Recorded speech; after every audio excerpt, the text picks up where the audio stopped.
ভিডিওটিতে ক্লিক করার জন্য আপনাদেরকে জানাই অসংখ্য অসংখ্য ধন্যবাদ। আপনারা দেখছেন আপনাদের প্রিয় ইউটিউব চ্যানেল wow007। তো ফ্রেন্ড, সবাই কেমন আছেন? নিশ্চয়ই খুব ভালো আছেন। ইতিমধ্যে বড় আপডেট, ভিডিওটি সম্পূর্ণ দেখবেন। কি বলা হয়েছে চলুন আজকের এই ভিডিওটিতে জেনে নেওয়া যাক। এখানে বলা হয়েছে রাজ্য সরকারি কর্মচারীদের যে 60 বছর পর যে রিটায়ারমেন্ট, সেটা কিন্তু ইতিমধ্যেই বাড়াতে চলেছে রাজ্য সরকার। নবান্ন থেকে বড় আপডেট আছে, ভিডিওটি সম্পূর্ণ দেখবেন। কি বলা হয়েছে চলুন বিস্তারিত জেনে নেওয়া যাক। কত বছর চাকরি করতে পারবেন রাজ্য সরকারি কর্মচারীরা বা অস্থায়ী চুক্তিভিত্তিক কর্মচারীরা যারা 60 বছরের এগ্রিমেন্টে কাজ করেছেন, তাদের জন্য কিন্তু খুবই গুরুত্বপূর্ণ আপডেট।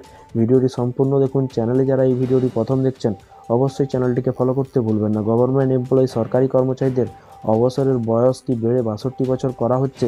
চলুন বিস্তারিত আজকের এই ছোট্ট আপডেটটি দেখে নেওয়া যাক। সরকারি কর্মচারীদের অবসরের বয়স কিন্তু 60 বছর। বহু বছর ধরে কিন্তু এই নিয়ম রয়েছে, তবে সাম্প্রতিক এক জল্পনা শুরু হয়েছে, যেখানে বলা হচ্ছে কেন্দ্রীয় কর্মচারীদের অবসরের বয়স নাকি বাড়তে চলেছে। সোশ্যাল মিডিয়াতেও ভাইরাল খবর শোনা যাচ্ছে যে সরকারি কর্মচারীদের অবসরের বয়স নাকি 60 বছর থেকে বাড়িয়ে 62 বছর করা হচ্ছে। সত্যি কি তাই? দাবি করা হচ্ছে কেন্দ্রীয় সরকারি কর্মচারীদের অবসরের বয়স বাড়ানো হয়েছে।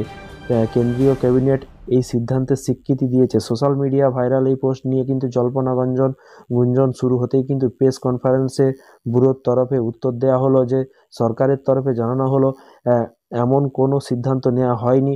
অবসরের বয়স 60 থেকে বাড়িয়ে 62 বছর করা হয়নি।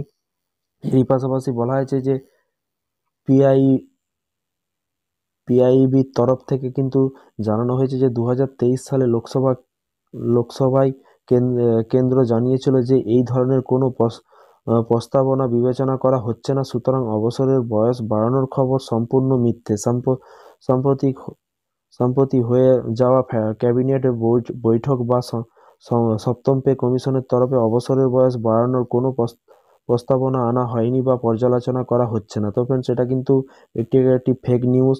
কারণ ইতিমধ্যে কিন্তু কেন্দ্রীয় সরকারি কর্মচারীরা এরকম কথা তুলেছিল, বিভিন্ন রকম সোশ্যাল মিডিয়ায় বলা হচ্ছিল, কিন্তু এখনো পর্যন্ত গভর্নমেন্ট বা কেন্দ্র সরকার বা রাজ্য সরকার কোনো রকম কোনো আপডেট দেয়নি।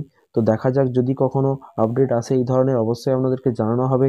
তাই চ্যানেলটিকে সাবস্ক্রাইব করে রাখুন। বিভিন্ন রকমের আর্টিকেল, বিভিন্ন রকম ডিএ বেতন বৃদ্ধি যোজনা প্রকল্প, বিভিন্ন রকমের নিউজ পাওয়ার জন্য চ্যানেলটিকে ফলো করতে ভুলবেন না। থ্যাংক ইউ ভিডিওটি এতক্ষণ দেখার জন্য।